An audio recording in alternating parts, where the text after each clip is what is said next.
गुरुर्ब्रह्मा गुरुर्विष्णु गुरुर्देवो महेश्वरा गुरु साक्षात परब्रह्म तस्मै श्री गुरुवे नमः। मैं अपने गुरुदेव महादेव के चरणों में कोटि कोटि प्रणाम करती हूँ। माँ भवानी के चरणों में कोटि कोटि प्रणाम करती हूँ। सभी देवी देवताओं के चरणों में कोटि कोटि प्रणाम करती हूँ।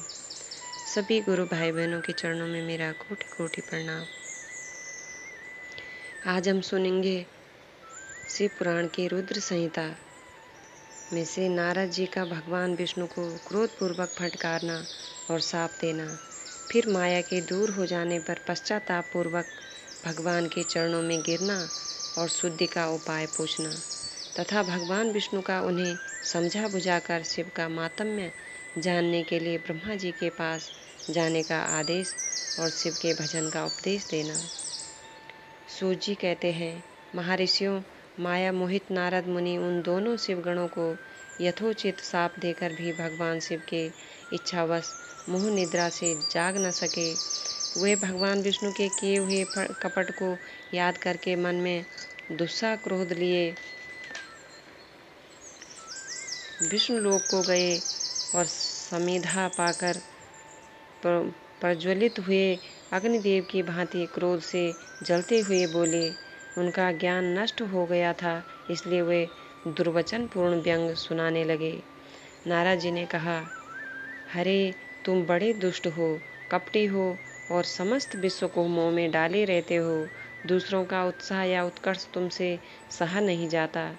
तुम मायावी हो, तुम्हारा अंतःकरण मलिन है।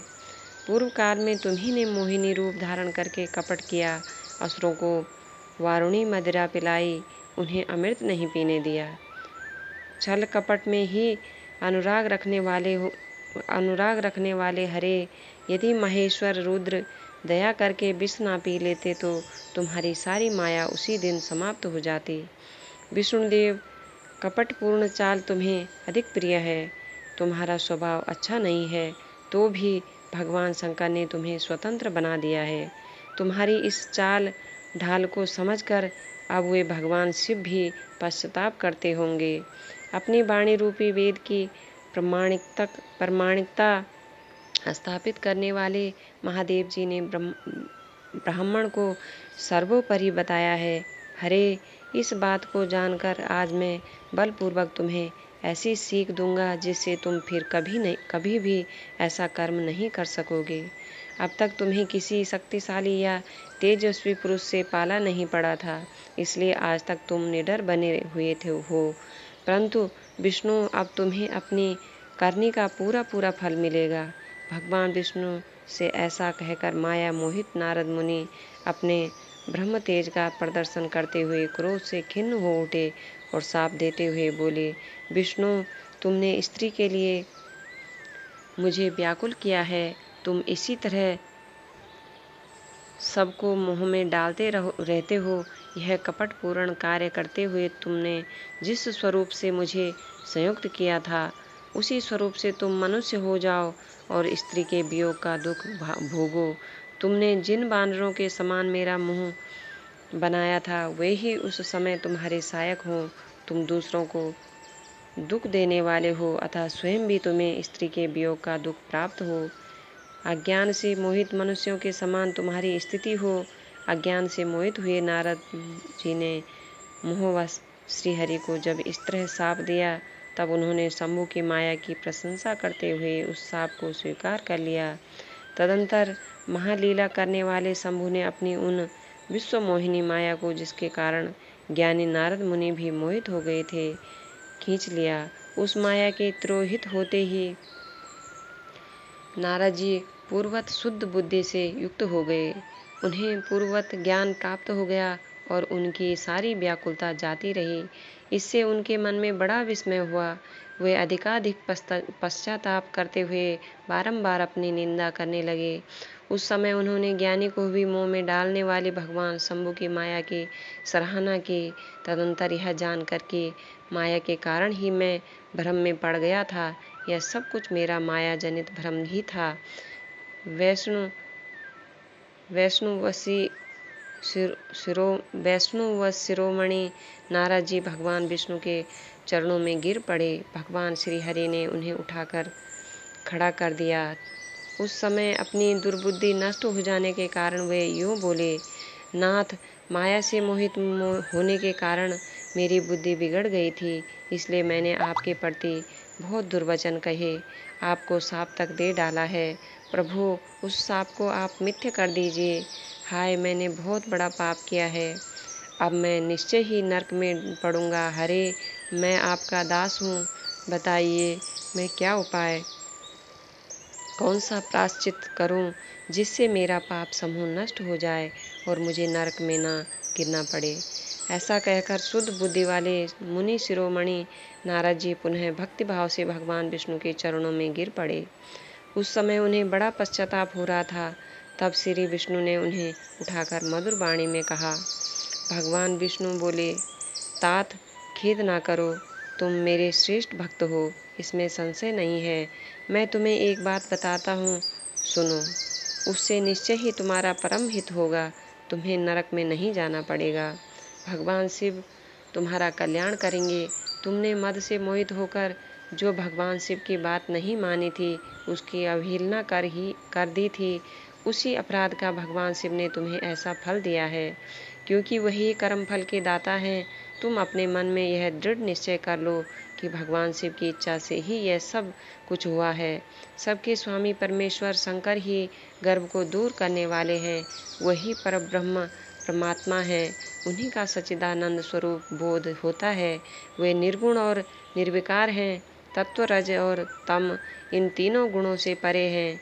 वे ही अपनी माया को लेकर ब्रह्मा, विष्णु और महेश इन तीन रूपों में प्रकट होते हैं। निर्गुण और सगुण भी वही हैं। निर्गुण अवस्था में उन्हीं का नाम शिव है। वही परमात्मा, महेश्वर, पार ब्रह्म, अविनाशी, अनंत और महादेव आदि नामों से कहे जाते हैं। उन्हीं की सेवा से ब्रह्मा जी जगत के सृष्टा हुए हैं और मैं तीनों लोकों का पालन करता हूँ। वे स्वयं ही रुद्र रूप से सदा सबका संहार करते हैं। वे शिव स्वरूप से सबके साक्षी हैं। माया से भिन्न और निर्गुण हैं। स्वतंत्र होने के कारण वे अपनी इच्छा के अनुसार चलते हैं। उनका विहार, आचार, व्यवहार उत्तम है और वे भक्तों पर दया करने वाले हैं। नारद मुने, मैं तुम्हें एक सुंदर उपाय बताता हूँ, जो सुखद, समस्त पापों का नाशक और सदा भोग एवं मोक्ष देने वाला है। तुम उसे सुनो। अपने सारे संशयों को त्याग कर तुम भगवान शंकर के सुयश का गान करो और सदा अनन्य भाव से शिव के सप्तनाम स्तोत्र का पाठ करो। मुने, तुम निरंतर उन्हीं की उपासना और उन्हीं का भजन करो। उन्हीं के यश को सुनो और गाओ तथा प्रतिदिन उन्हीं की पूजा अर्चना करते रहो। नारद, जो शरीर, मन और वाणी द्वारा भगवान शंकर की उपासना करता है, उसे पंडित या ज्ञानी जानना चाहिए। वह जीवन मुक्त कहलाता है। वह जीव मुक्त कहलाता है। शिव इस नाम रूपी दवा नल से बड़े बड़े पातकों के असंख्य पर्वत अनायास भस्म हो जाते हैं। यह सत्य है, सत्य है, इसमें संशय नहीं है। जो भगवान शिव के नाम रूपी नौका का आश्रय लेते हैं, वे संसार सागर से पार हो जाते हैं। संसार के मूलभूत उनके सारे पाप निस्संदेह नष्ट हो जाते हैं। महामुने, संसार के मूलभूत जो पातक रूपी वृक्ष हैं, उनका शिव नाम रूपी कुठार से निश्चय ही नाश हो जाता है। जो लोग पाप रूपी दवा नल से पीड़ित हैं, उन्हें शिव नाम रूपी अमृत का पान करना चाहिए।